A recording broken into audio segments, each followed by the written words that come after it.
Okay, good. Well, thank you so much for this opportunity to be here, and I'm excited to be the last of this season's webinars. As Mark said, my name is Joletta Belton, and I have written at my blog, mycupofjoe.com, for a number of years now. I think I'm going on 6 years. And I'm also the co-founder of epiccolorado.org, or Endless Possibilities Initiative, which is a nonprofit organization with a mission of empowering people living with pain to live well. And we do experiential learning retreats and workshops for people living with pain. And a really cool thing that just started is I've recently become a team member of Retrain Pain, the Retrain Pain Foundation, and their website is on this page as well. I'm really excited for that opportunity to be involved in some clinician-facing courses where I get to interact with clinicians kind of from that patient perspective, which is why I'm here. I come at all of this pain knowledge and education from my own experiences living with pain, and also kind of making sense of what my pain was and finding a path forward through it. And that path forward for me was found through science and story. So I'll get into that during the course of this talk. I start all of my talks with this quote from Elaine Scarry that comes from her book, The Body in Pain, The Making and Unmaking of the World. The quote is, "To have great pain is to have certainty. To hear that another person has pain is to have doubt." And I share this quote because I once sat in doubt in the face of other people's pain. I worked as a firefighter paramedic before I got hurt. And I always thought that I was a compassionate medic, and I really cared for the patients that we treated in the field. But I did have doubt about their pain because I didn't understand it. I didn't really understand what pain was, especially persistent pain or chronic pain, until I experienced it myself. It was only when I went through it and through my own suffering in that regard that my doubt was removed, that I became certain, that I started to see things differently. And it's really hard to put that into words, what that difference is into words. Elaine Scarry also says that physical pain does not simply resist language, it actively destroys it. So I couldn't have shared any of this information back in the depths of my pain, back in the worst years of my pain that I call the dark years, when everything was really kind of hopeless and despairing, and I was really isolated and withdrawn. I didn't have the language for it. In that time of the abyss, as it's been called by some people who live with pain, or the chaos, as Arthur Frank calls it. I can only talk about it now after years of reflection and study and looking back and trying to make sense of things kind of in retrospect, looking back and putting order to that chaos. And in sharing my story, I just want you to keep in mind too that it's only one story amongst many, amongst millions. And I'm really appreciative for all of you spending your hour here today to listen to that story. And I just ask that you remove your doubt as you hear it, and not just for my story today, but for all of the stories of pain that come before you. So my pain story started back when I was working as a firefighter paramedic, and I just stepped off the fire engine on a routine call, and I missed the step and felt a twinge in my hip. I was hurrying to get back into the emergency room where I had left my clipboard. And in my hurry, just got out a little bit too fast, missed the step, felt the twinge in my hip, but still ran into the ER and grabbed my clipboard and got on with work. And that twinge, I wouldn't have even called pain at the time. It just felt a little funky.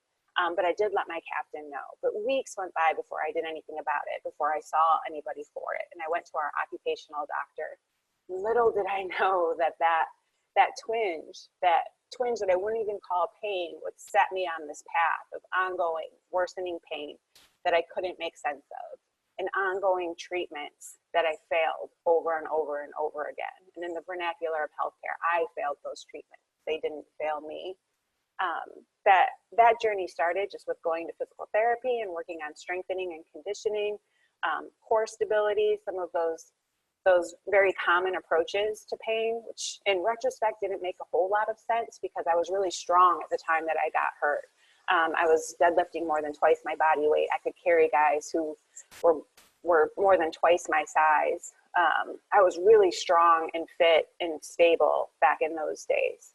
But that was the approach to my care at first, and I didn't get better. And eventually over time, the pain got worse, became pain, and I started to lose function as well. I couldn't lift up my leg to even get on the fire engine. So about 5 months into this twinge pain experience, I started to realize that I was becoming a hazard to my crew, a hazard to myself, a hazard to the communities that we served, because I couldn't fully perform the role of my job. And at that time, I went off on workers' compensation. And that was such a difficult experience. And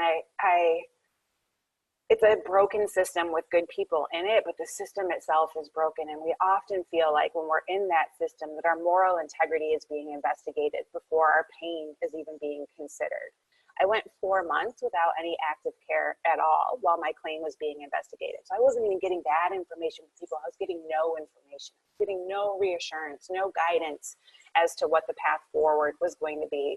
So it became very worrying, because not just was I in pain, but I was also off work. And that was very disorienting, because before this, I'd spent all my time at the station. You know, I was working 24, 48, 72-hour shifts. I spent more time at the station than I did at home. Spent more time with my crew than I did with my husband. So it was very kind of life upending to not be in that role anymore. And I was really worried that my career was on the line, that my financial security was on the line, that my retirement was on the line, that my future was on the line. So all of that context surrounded this pain experience and this twinge and this pain in my hip as well. Ultimately, I also had injections in my hip that didn't work out. And about 10 months into my experience, I saw an orthopedic surgeon who diagnosed me with femoral acetabular impingement. And another few months after that, I ultimately had surgery. And I had such high hopes that the surgery was going to fix me, that it was going to be the thing that fixed my pain. But the surgery, it fixed my anatomy. I'm sure my anatomy looked beautiful afterwards, but it didn't fix my pain. That surgery was 13 months after that initial twinge. So like during all of this time, I didn't understand what was happening. And it was 10 months before I got that diagnosis. And then I had the surgery, and I hit physical therapy hard again after surgery, trying to get back to work, trying to get back to who I was as a person, trying to get back to all of the things that made me feel like me.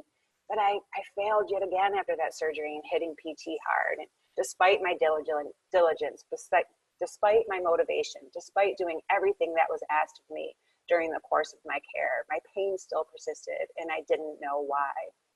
Drew Letter, who wrote an amazing paper on the experiential paradoxes of pain that just totally nails so much of my experience, wrote, "The pain of a small and particular thing can totalize itself. The specific pain diffuses like a malignant mist throughout the experienced world." And that's so much of what that time in looking back is like for me. It's like this big black hole, this malignant mist that covers everything and enveloped everything in my life at that time. Pain colored everything. Every single experience I had was experienced through the lens of pain, through this malignant mist. It became everything. It became the medium in which I existed.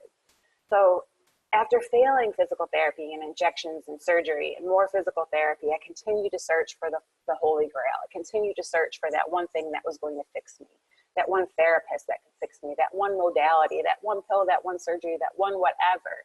I just wanted so desperately to be fixed. I did acupuncture and chiropractic care, and I had massages and posture therapy, and I did all sorts of things in my attempts to make sense of this experience that made no sense to me at all.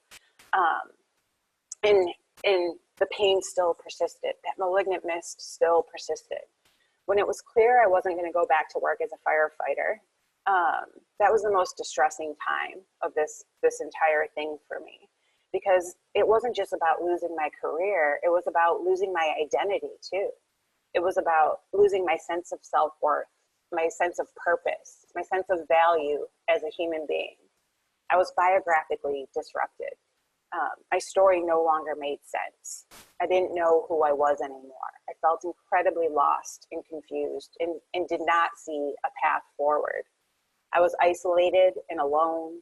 I shrunk away from the world, from the people, the places, the experiences that mattered to me. I became really disconnected, kind of shrinking into the shell of my former self.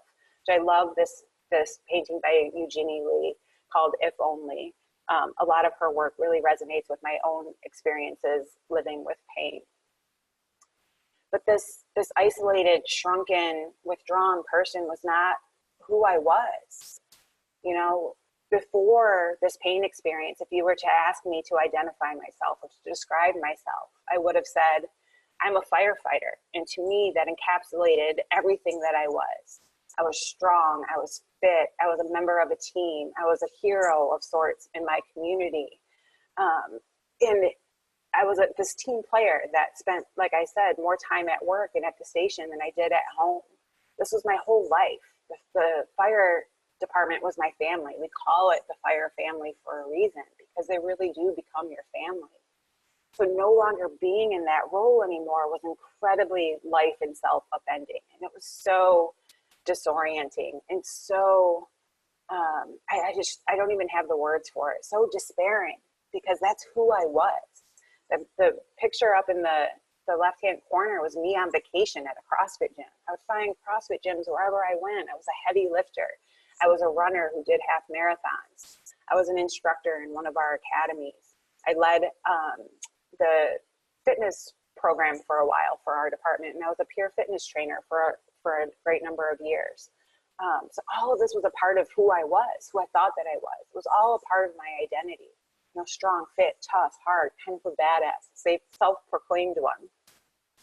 But then all of a sudden I wasn't, and I shrunk. Not just metaphorically, I shrunk physically too. I lost almost 30 pounds from that picture up in the corner, between the time that my pain started and the time that I had surgery. So I no longer even looked like the person I had then. I didn't look like myself. I didn't feel like myself. My biology was disrupted, but my biography was disrupted too. And I longed so desperately for the person I had been. And I didn't like the person who I had become. When I look back then, all I see is that malignant mist that during those pain years, that kind of enshrouded all of these pictures. All of that just disappeared. One of the things I do remember in looking back on that malignant mist, going from that firefighter who was strong and fit and you know, capable and able to handle people's worst days, I was suddenly in this place where I was living every day as my own worst day. And I was being told all of these things about myself over that time. And it's these words that I remember from that time where I don't remember much when I was in all that pain. I was told I was torn, weak, damaged, unstable, crooked, asymmetrical, out of alignment, counter-rotated. I was diagnosed with moroacetabular impingement and a labral tear before surgery. And after surgery with post-surgical persistent pain, which just really describes what I had and doesn't tell you why you have it.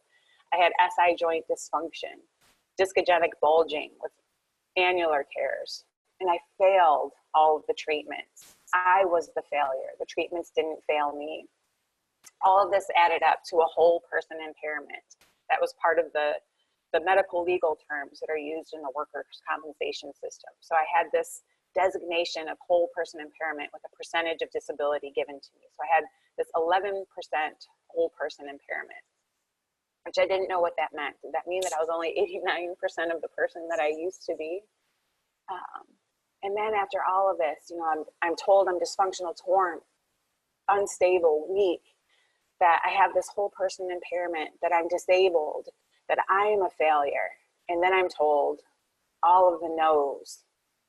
You can't lift, you can't run, you can't squat, you can't climb, you can't be in awkward positions, you can't sit for more than 20 minutes, you can't do all of these things that we do just in normal everyday life. And that becomes part of your belief system about yourself, that you're not capable of doing those things. You're not capable of sitting for more than 20 minutes or lifting more than 40 pounds or running or climbing or squatting or being in awkward positions.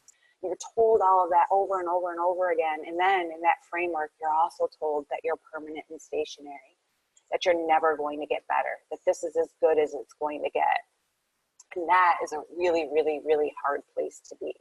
When you're at your lowest low, when you're at your depths, when you're in that malignant mist and you're despairing and you don't know the path forward, and then you're told that there is no path forward, that this is where you're always going to be. This poem is one that I always share, because I think it's so important to remember how important our words are. I went from believing I was strong and worthy and capable to believing I was frail and weak and broken and unworthy. I became the words that I heard over time. They became a part of the story that I told myself. It was one note, it was not one word in particular, or one clinician saying one thing to me. It was the accumulation of all of this over time that became the context within which I lived and became the story that I told myself. So this poem by Barry Wade is called Truth. Sticks and stones may break my bones, but words can also hurt me. Stones and sticks break only skin, while words are ghosts that haunt me. Slant and curved, the word swords fall to pierce and stick inside me. Bats and bricks may ache through bones, but words can mortify me. Pain from words has left its scar on mind and heart that's tender. Cuts and bruises now have healed. It's words that I remember. One of the other words that I remember that became a hugely influential, I don't know if that's the right word, experience for me was going to my umpteenth physical therapist. It was a new clinic, and I still had hopes every single time I went to a new clinician that this would be the time that I found out what was going on with my pain and found out the path forward. I would find the answer, I would find the fix. So I went in with high hopes yet again, and I couldn't sit during those worst years of my pain. Sitting was my worst activity. So being in the car was an incredibly distressful experience every single time that it happened. There was about 2.5 years that I didn't sit at all. I didn't sit on furniture. I didn't sit at restaurants, which all meant that I didn't go to the movies. I didn't meet friends for coffee. I didn't go out to dinner with my husband. I didn't even sit on the couch to watch Netflix with my husband. I would lay flat on the floor. My two positions of comfort were standing at the kitchen counter or laying flat on the floor. No sitting whatsoever. So sitting was always a big deal. And even when I worked in my civilian position, after I couldn't go back to work as a firefighter, I took the train so I could stand on my way into work. So that's how distressing sitting was for me. So I got in the car, I drove myself to physical therapy, and in the parking lot, standing outside my car, drying my eyes, because every time I had to sit, I would have involuntary tears come to my eyes because it was just so painful. Dry my eyes, get myself put together, and I go into the clinic, and I know I'm going to have to fill out all the paperwork yet again about my pain. And as I was standing at the counter to fill out my paperwork, the woman, who was a very kind woman at the front desk, looked through the door into the clinic and said to the physical therapist standing there, "Your 2 o'clock hip is here." And for me, it was such a crushing moment. This sketch here was done by my friend Sula, who developed Pain Train in Australia based on her own experiences living with pain. And she created this wonderful sketch for me. But those words, "your 2 o'clock hip is here," were just so dehumanizing. Like I had been a firefighter. I had been, this contributing member of my community who was capable and strong. And now all of a sudden I was just this painful hip that kept getting punted from one clinician to the next because nobody could figure it out. Nobody could help me. A hip that had failed all of the treatments. It's I can't find the words to say how important the words that clinicians and care providers and their entire teams use when interacting with patients. Every patient that comes in is just another patient, just another number, just a part of the status quo or the day-to-day for those healthcare professionals. But for us, this is our lives. This is our lives when we're coming in and seeking care for this pain we can't make sense of, because we wouldn't be there if we could make sense of it on our own, for this pain that has upended our lives. Another common term in healthcare is secondary gains. So there was one time at the San Diego Pain Summit, I was talking with Jason Silvernail about this, and he spoke of the primary losses. He framed it as how we always talk about secondary gains in healthcare, but we never address the primary losses that people experience. And I think that's another important language thing that we can focus on too. We lose so much when we're in pain for a long time. I lost my career, my identity, my financial security, my future, my retirement. I lost my friends. I lost my fire family. I lost myself during that time. my worth, you know, my purpose.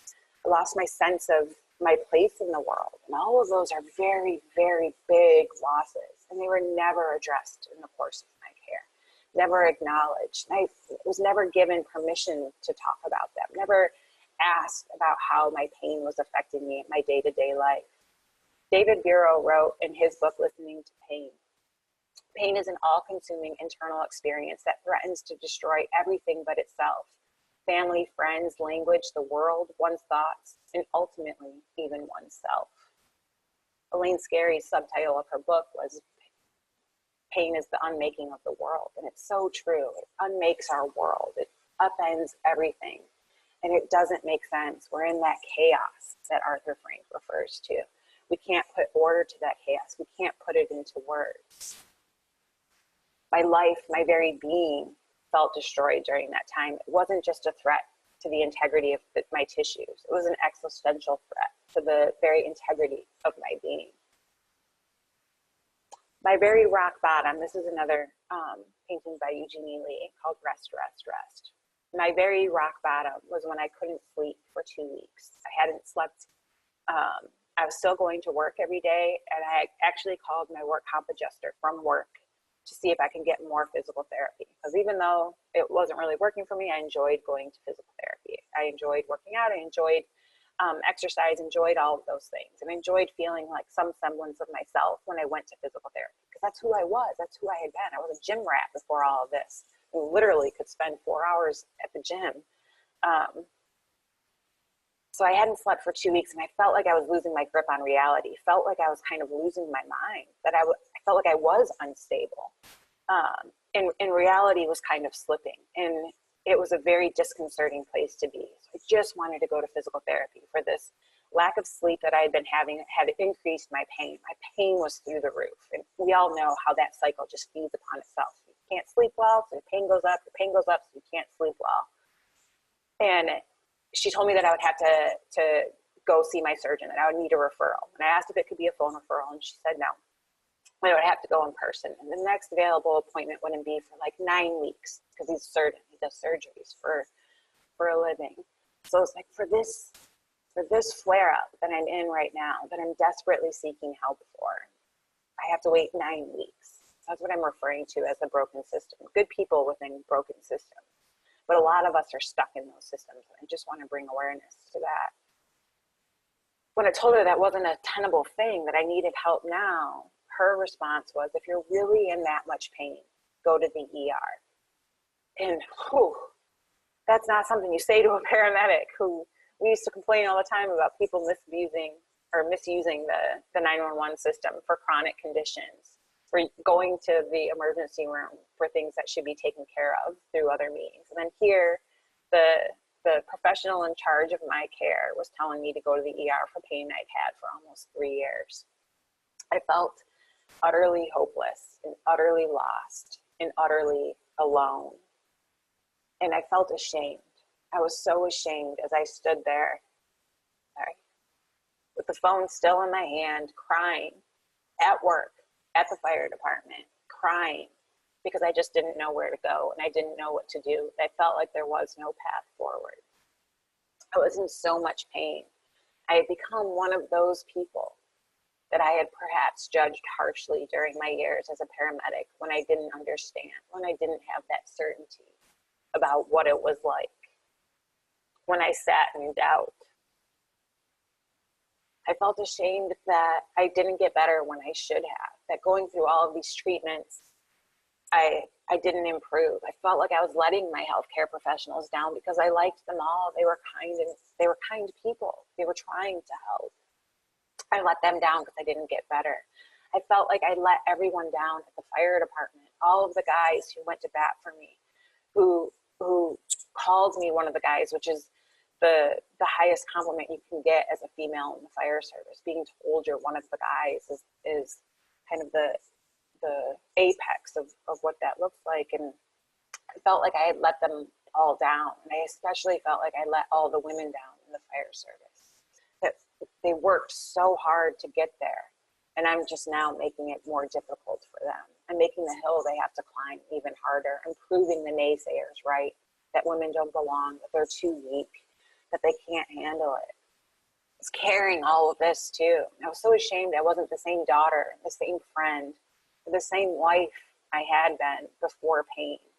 There was so much surrounding this twinge in my hip that became pain that was ultimately surgically repaired, but the pain remained. And I hope painting some of this picture shows all of that context that surrounds our experiences and how it's not just our biology, it's our entire stories that get disrupted. Oops, sorry. There's one quote I want to share here, because I think that stories are so important to our understanding of our experiences. So this is from Charles Dickens in the book David Copperfield.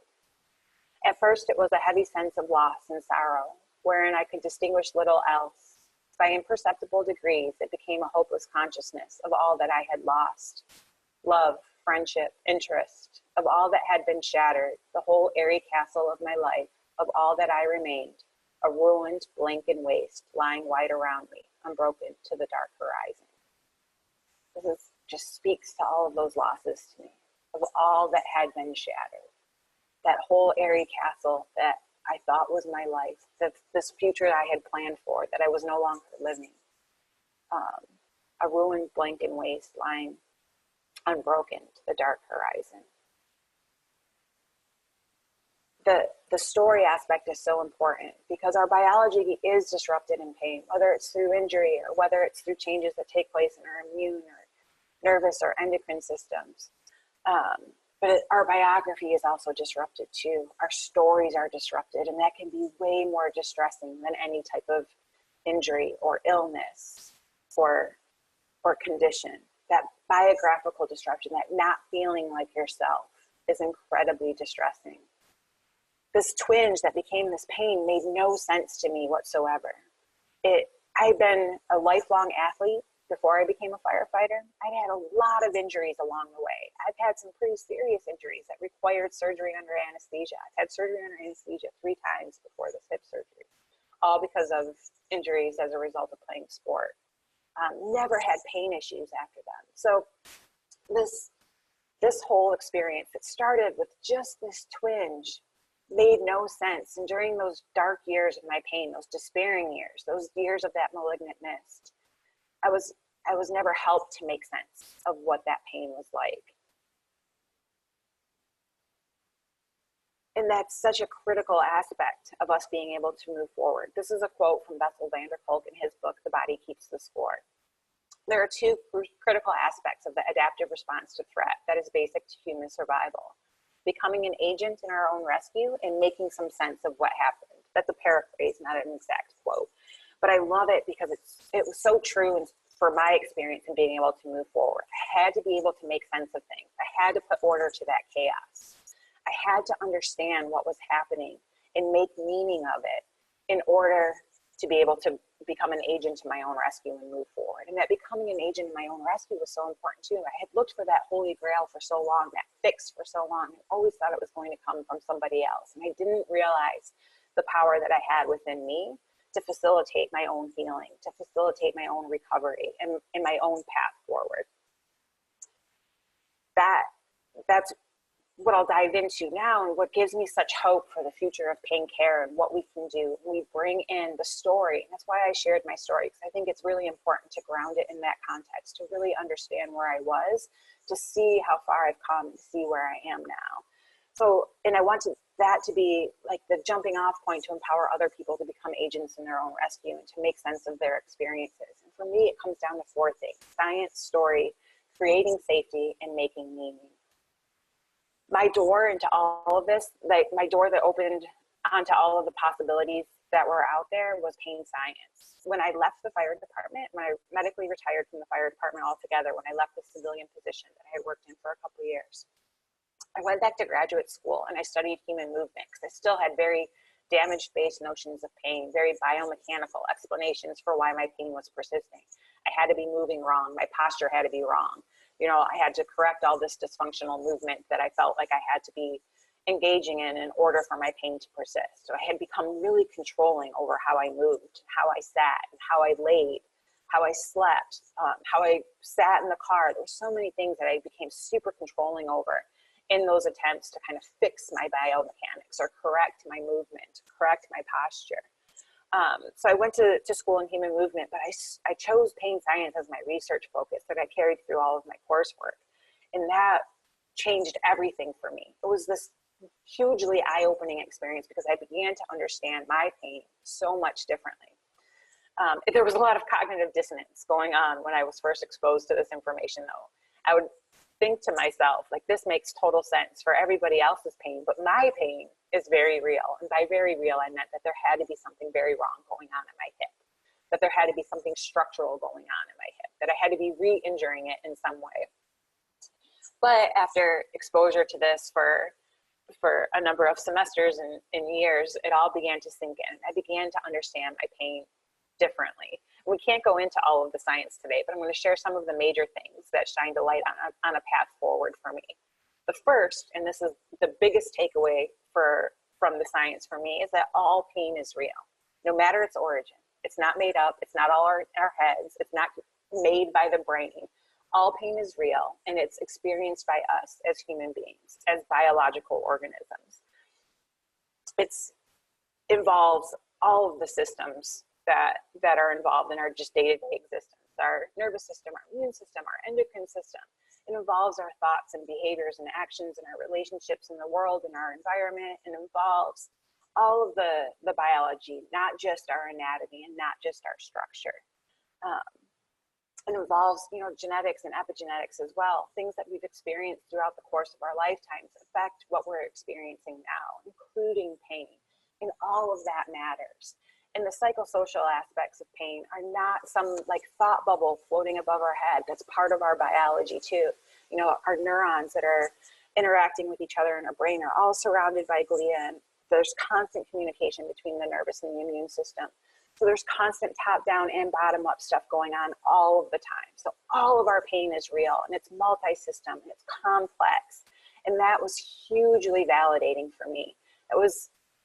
It told me that my pain was real, just real in different ways than I had thought, than I had been taught, than I had been told, that I had believed for so long. So understanding that pain was multi-system, that it's this complex experience that involves everything and that you can't separate those bits out was a huge step forward for me. And a big part of that was understanding that pain is not damage, that it's not a damage meter, that it's not a direct reflection of what is happening in the tissues, that it's this more complex experience, not a sensation. It's an experience, a consciously lived experience. And for me, the conceptualization that it's more about threat and safety and protection was really, really helpful. And that framework is a common framework, not just in pain science, but in other sciences as well, like the science of stress biology. In the book that Bessel van der Kolk wrote, The Body Keeps the Score, I was introduced to the Polyvagal chart, which I know this is a lot on a screen, but it really helped me to conceptualize what was going on during my pain experience. But, that green area, the social engagement, is where you really want to be, and that's where we're feeling calm and connected and settled and grounded. We have more parasympathetic activity where we can be curious and open and mindful and in the present. But in pain, when we're in pain for so long, we get up into that fight or flight response. And it's like, that's our baseline. That's where we're living all the time. And for me, fear and anxiety and worry and concern were a huge part of my pain experience. My pain experience was incredibly distressing. Losing my career was incredibly distressing. Losing my financial security was incredibly distressing. Losing my social networks, all of that, played a role in this experience as well. So being in that kind of sympathetic space all the time, and then going up into freeze, the dorsal vagal response, where dissociation, numbness, depression, all of these things played a role in my experience as well. And I could see, as I was learning more about stress biology and the science of threat and safety, I could see where I fell in those categories. And that really helped me to understand what I could do about it, that I could start calming some of these systems down, that I could start working to get down into the green. Another way of framing this for me is kind of the baby in the bath water that's used in Explain Pain and the protectometer, but it's a bucket overflowing. And we only have so much capacity in that bucket, and everything that we experience every day goes into that bucket, whether it's good or it's bad. The bad stuff tends to take up more room. And the more stuff that goes in there, the more chance there is for it to start overflowing. And it could be even a good thing that gets it to overflowing, like planning for travel or knowing you have to be in the car, or whatever it might be that makes pain go up. It can be a factor that makes the bucket overflow. So this overwhelming sense that I would feel sometimes in my pain, my bucket overflowing became kind of shorthand for that, and a way of communicating where I was. And then it became about managing that bucket. What were some of the things that I could do to increase the capacity of the bucket or get some of the water out? The other huge thing for me was understanding that we are bioplastic, which is another word that comes from explain pain. But understanding that our biology is constantly changing over the course of our lifespan, that it's constantly adapting to our new and repeated experiences, was incredibly empowering, because we have some control over what those new and repeated experiences are. We have some control over the changes that might take place in the future by what we think, what we do, how we act upon things, how we behave in the world, what we believe. All of those have an impact on our physiology. And there's really cool research surrounding that that I don't have time to go into today, but we know that we're bioplastic. This little guy in the corner here, he's lifting weights, and he adapts. He gets muscle hypertrophy. I can't say that word right now. His biology is adapting over time to that experience that he is repeating over and over again, and lifting the weights. And we can do that with so many different things, including things that we just do in our brains and bodies.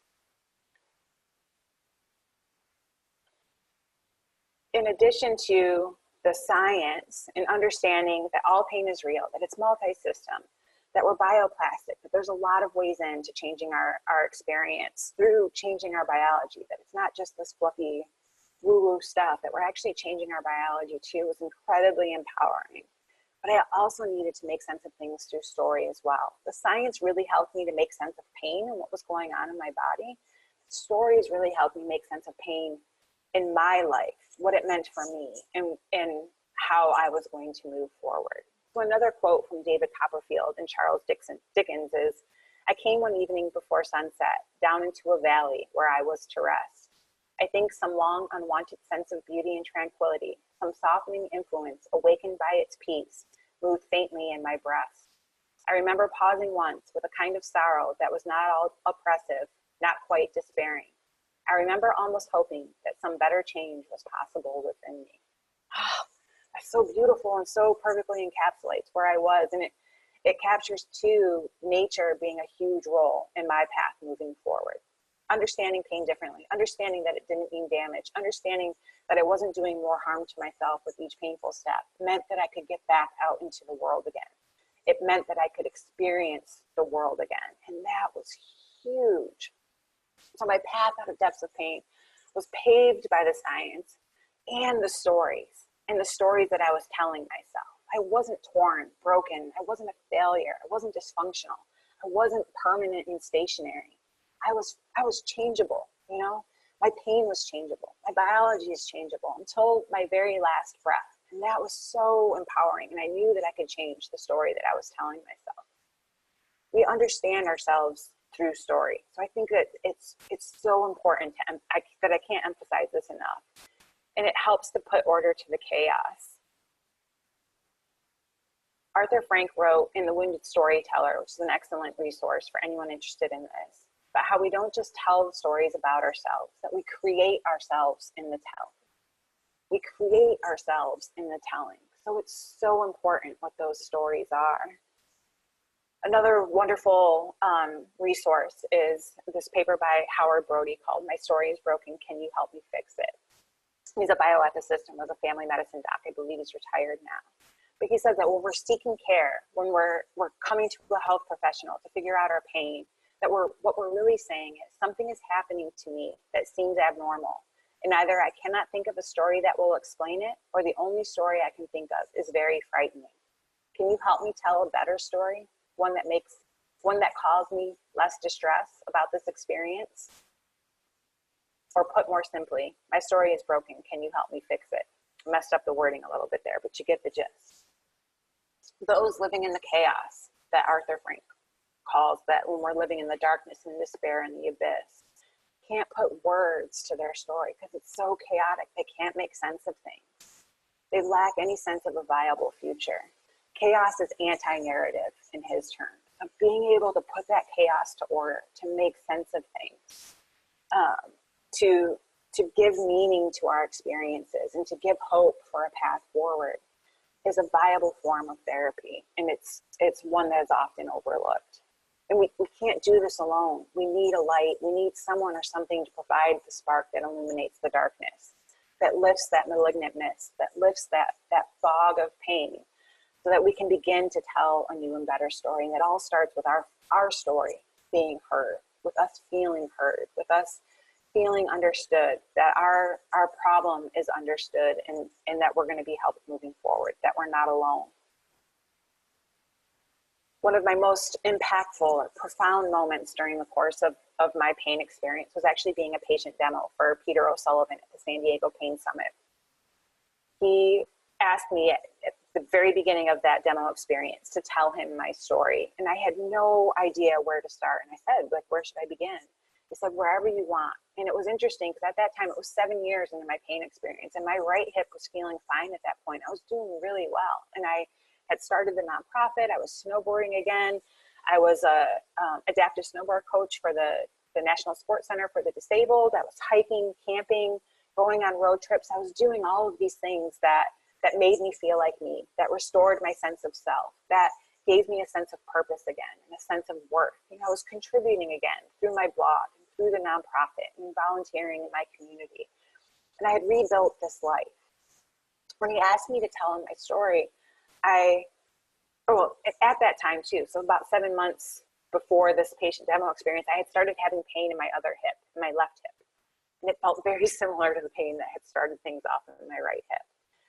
I had started kind of reducing some of the things that I did. Like I had stopped running and I had stopped engaging in some of the activities that I normally would. When he asked me to tell him my story, I didn't tell him anything about my left hip at all. I went all the way back to 7 years before and stepping off that fire engine and feeling a twinge in my hip.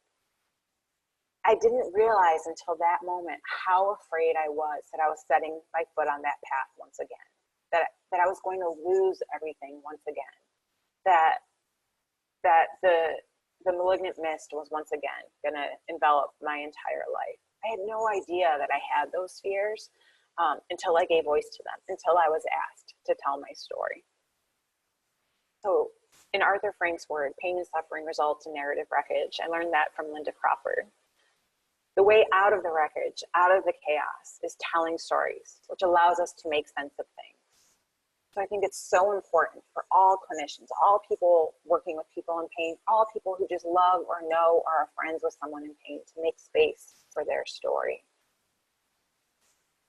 That making space for the story, hearing the story, that's what opens the door for the clinician and the person in pain, or the friend and the person in pain, to be able to craft a new story together, a story that makes both biographical and biological sense. We need both. You can't just tell someone why they're in pain because of the science. It doesn't speak to their experience. We need both an understanding of the science and what's going on in pain biologically. We also need to know who this person is that is experiencing this pain. We need to know how they're experiencing it and how they understand it. We need to be able to work together with them to co-create new narratives that make sense in both regards, both biologically and biographically. That's what will allow them to be agents in their own rescue. That's what will allow them to connect their own dots, put those puzzle pieces together for themselves, and make themselves the hero of their own tale. That's when they can go from chaos to quest. Howard Brody also wrote about how on the physician side, there's a deeply rooted need to know. You need to know the information about the patient. You need to know what they're experiencing and going through to be able to figure out what it is and how you can best help them. And on the patient side, there's an equally deep need to be known, to be heard, to be seen, to feel understood. And that if he is known, she is known and understood, that the healing process can then begin. You know, that's, we need that initial step, that hearing of our stories, and that validation that our pain is real, and that hope that together we will find the path forward.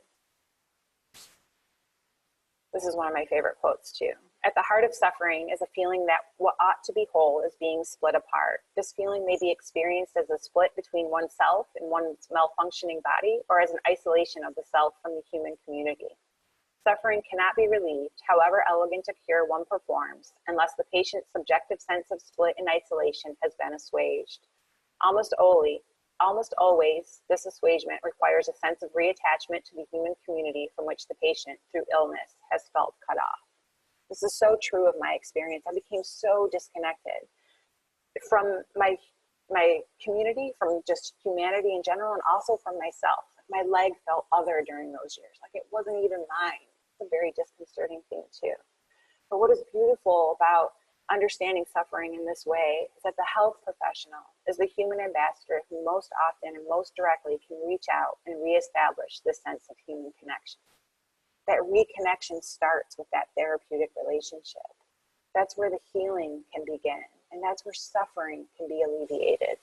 Even if the pain doesn't change, the suffering can be assuaged. And that starts us on this path of reconnecting with what matters. You know, being heard, being validated, starting to co-create new narratives that make biological and biographical sense, allow us to reconnect with what matters. Understanding that I wasn't doing more harm to myself with each painful step meant that I could reconnect with the people, the places, the experiences that meant something to me, that gave me a sense of purpose, that made me feel worthy and valued and connected to common humanity, to the world. It allowed me to find myself, or find my place in the world again. Going back outside was a huge part of that. So all of the pictures, the photographs in this presentation are ones that I took.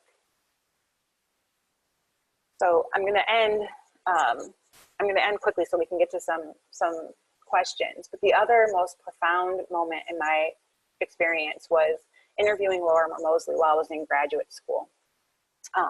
I was starting to make sense of all of this pain science stuff, and for a project, I asked him if he would be open to an interview via Skype, and he agreed to it. And I had poured out my life story to him in an email. And then during the course of our conversation, I just grilled him about pain science for 45 minutes, still looking for that fix, for that one thing that was going to change everything. And I asked him at the very end what the one thing he would want people in chronic pain to know or to do. And he kind of gave me a sciencey answer at first because he said that he felt like he should, but that his real answer was to love and be loved.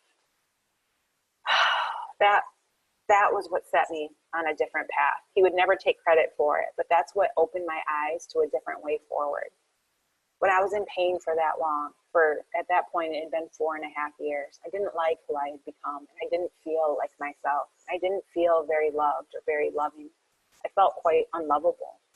I had so much shame around that experience, so much blame for not getting better, that I didn't feel very worthy. And that statement, to love and be loved, made me think that maybe that wasn't true, that maybe I was still worthy, maybe I was still valued, maybe I could still love and be loved, and maybe I could move forward in a different way, where I didn't have to fix the pain so much before I got back to living my life, and I could get back to living my life and reconnecting with all of those things that mattered with the pain, and see what happened. And that changed everything for me. It also opened the door for me being a little bit more compassionate and kinder with myself, and actually started a kind of self-compassion, self-kindness practice through meditation after that as well. So I wouldn't be so hard on myself. A lot of us are really hard on ourselves when we're in pain for a long time. So my biggest takeaways are that the science opens the door to different ways forward. We create ourselves through what we do, through those new and repeated experiences. We are bioplastic, and we are constantly changing throughout the course of our lifespan, and we have some control over what that change could look like. But those changes only take place when they make sense. We need to help people make sense of their experiences in ways that make biographical and biological sense. We need to tell the science of pain into their story and have those two things cohere and be one. We can't just give people new narratives. We have to help them create new ones. I'll go through this one. For me, it was all about making space for pain.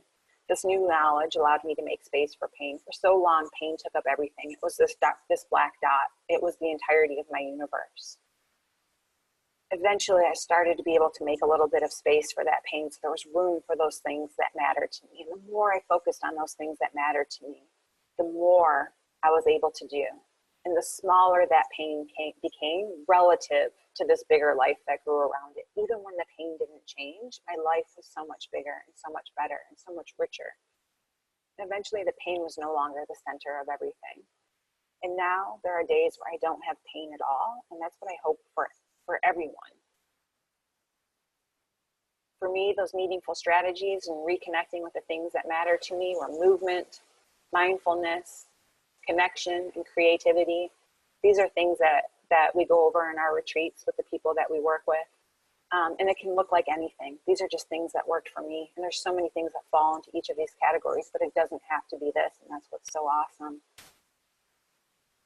I'm running out of time, so I'm going to quickly go through the creating healing context things. But this paper by Maxine Misiak and others in 2018 will characterize some of this a bit better about creating the safe container for this healing to take place, for making space for the story, by having a calming environment that people feel safe in, by providing the time for it, and by making space for them to be able to tell the narrative that they want to tell, and for them to be listened to, validated, and believed.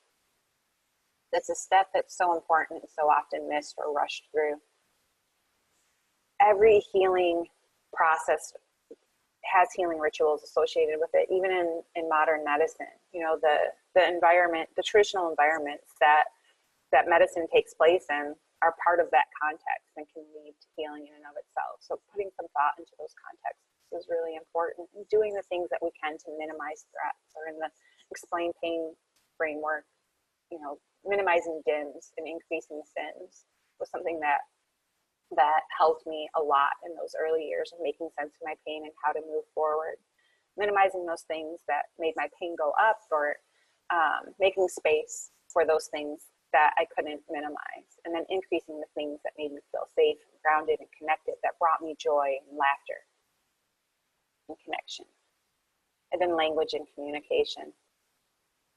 We often tell people how weak and fragile and broken they are. It's time to bolster their strengths and validate their perspectives and empower them to live the lives that they want to live. The physician's words can promote healing or can increase the patient's suffering. The words that we choose are so, so important. The words in my care were never malicious. They were never intended to be harmful. None of it on its own was particularly threatening, but collectively and repeatedly, it became something different. So it's really important for us to use language that is empowering, that makes people feel strong and adaptable and resilient and hopeful, and empowered to move forward in the ways that they want to.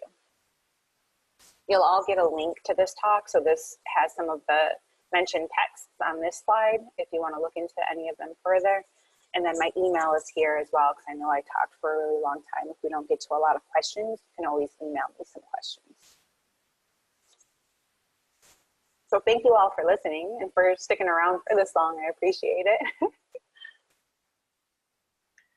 Joletta, thank you so much for sharing your story with us today. So we'll open up the webinar for any questions from the participants. If you have any questions, please post them in the Q&A. Oops, I should have left that option. Any questions from the participants?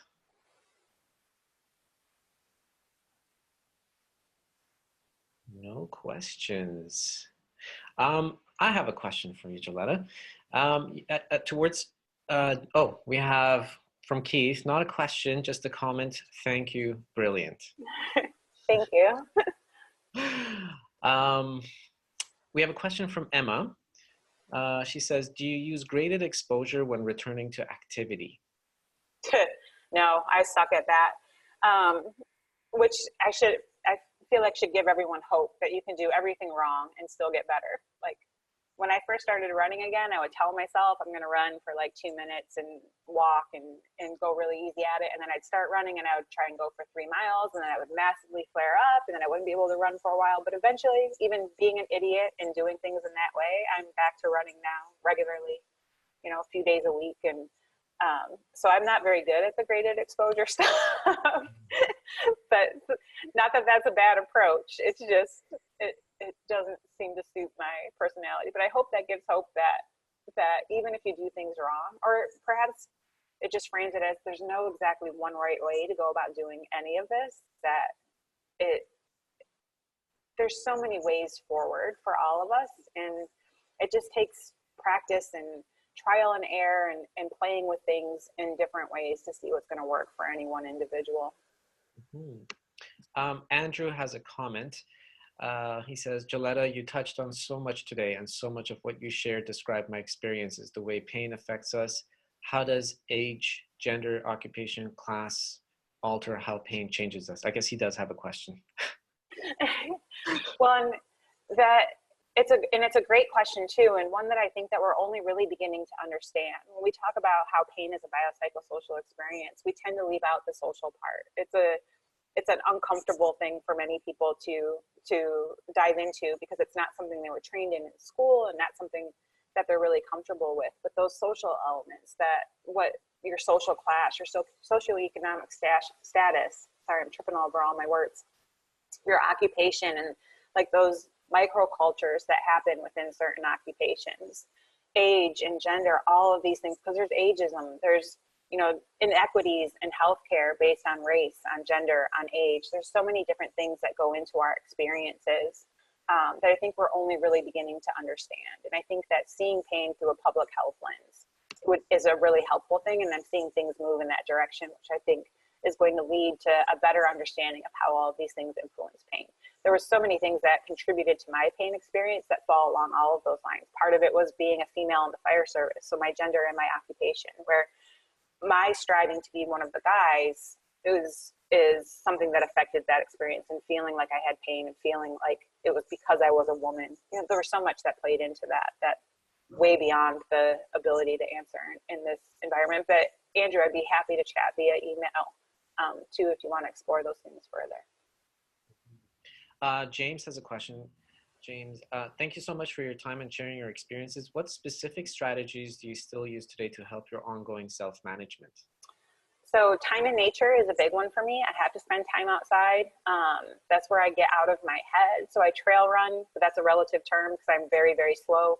I have a tattoo of a turtle for a reason, but being outside in nature was really helpful for me. And it was one of my most successful strategies when I first started to improve and started to get better, because taking pictures in nature really helped me shift my focus from my hip and my pain to the outside world. It was almost like I saw the world again for the first time by looking through a different lens, like literally looking through the lens of a camera or the camera of my phone. So when I'm particularly anxious or in my head or my pain is flaring, getting out into nature and taking pictures is a really good strategy for me. I still have a lazy meditation practice, so I do it sometimes, but I find that that's really helpful. I use the Calm app, so it's not even really a meditation practice, but it has been really helpful for me. Connecting with friends, like staying connected with people, has been a really big one too. I became really isolated and withdrawn in those years of pain, and I noticed that if I'm flared up or if my anxiety goes up, I tend to do that withdrawal.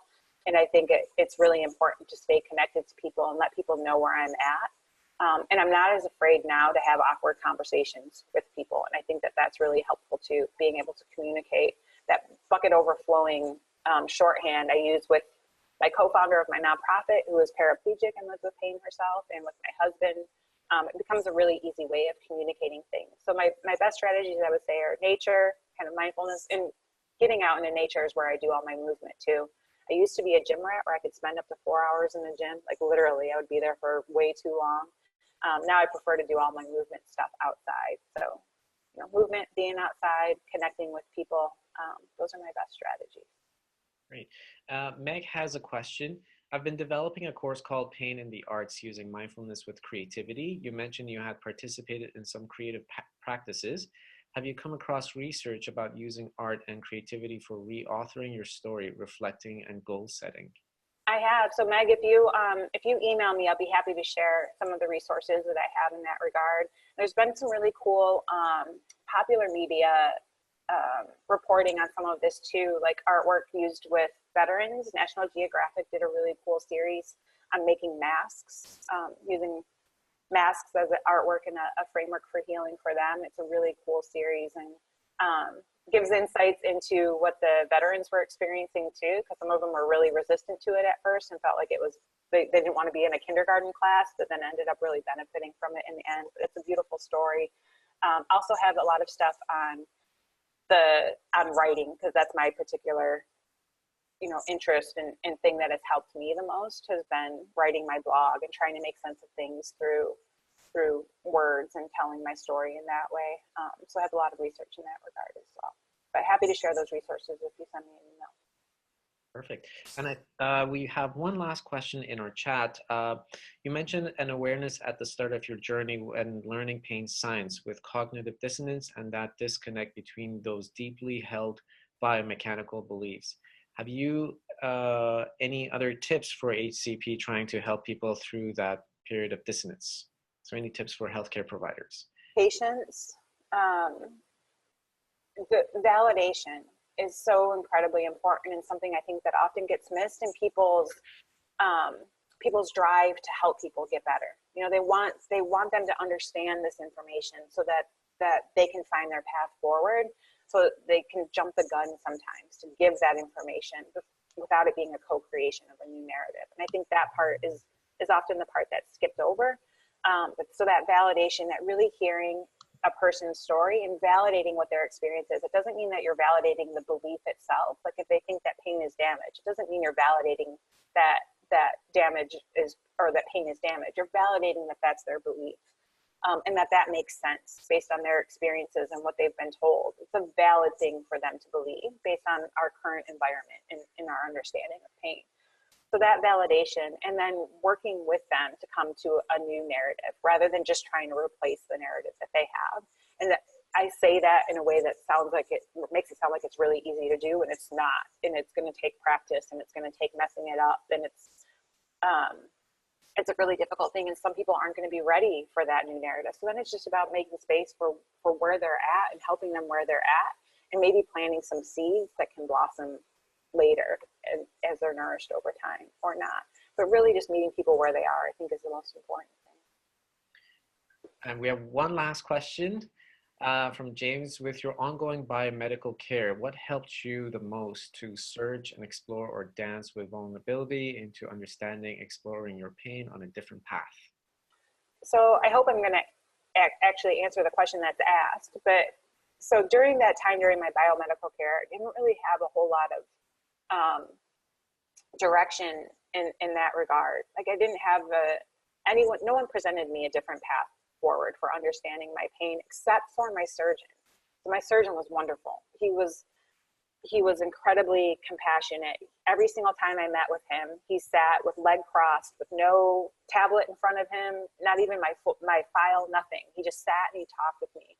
He always validated my perspective. He always listened to what I had to say. He always remembered what we talked about from the time before. After my surgery, when it didn't work, or it worked in terms of it fixing my anatomy, but when I still had pain, he never once made me feel like my pain was my fault, or that I was to blame for it, or that I had done something wrong. And he was very clear with me that pain is complex and that there are other ways of dealing with it, but that he was not equipped to provide those ways, and workers' compensation was not approving anything that he had suggested. So that was a huge wall and barrier for me during the course of my care, because he knew that there was a better way forward. It would not be approved by the people who were in charge of my care. So he eventually told me, you just need to get out of the workers' compensation system and figure this out on your own. He was the one that kind of pushed me down that path to say, you will do a better job of this if you get out of this system that's not being very helpful right now. But he always made me feel like my pain was very real and not my fault, and that I wasn't to blame for the surgery not working. I felt like that was pretty incredible coming from from the surgeon himself. And we just got one last question from Emma. How do you explain persistent pain to your friends and family? It's so widely misunderstood. This adds to the shame and sense of unworthiness, etc. Apart from my close family, I'm sure people think I'm making it up. So I don't explain it anymore. I mean, I've explained a lot of stuff on my blog. So for people who are interested in learning more, even in my family members, they can read it, but I don't think anyone in my family has ever read it. But so I tell people that I have pain, but I don't go into a lot of details anymore because I don't care what those people think anymore. If people don't believe me, there's nothing that I can say that's going to make them believe me. And I stopped basing my own sense of worth on what other people believed of my experience. And that was incredibly freeing and also incredibly difficult. The people because I stopped talking to people for a long time, the people that I kind of invited back into my life, I told them I still have pain.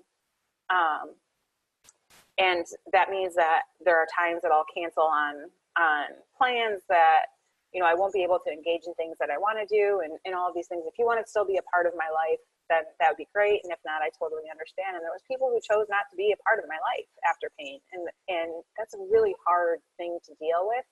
But having those conversations was also really helpful for me and just keeping the people around me who didn't need me to explain why I had pain, who didn't need me to say, like, this is what it is. They just took me at face value that I have pain and that I'm doing the best that I can with it and moving forward.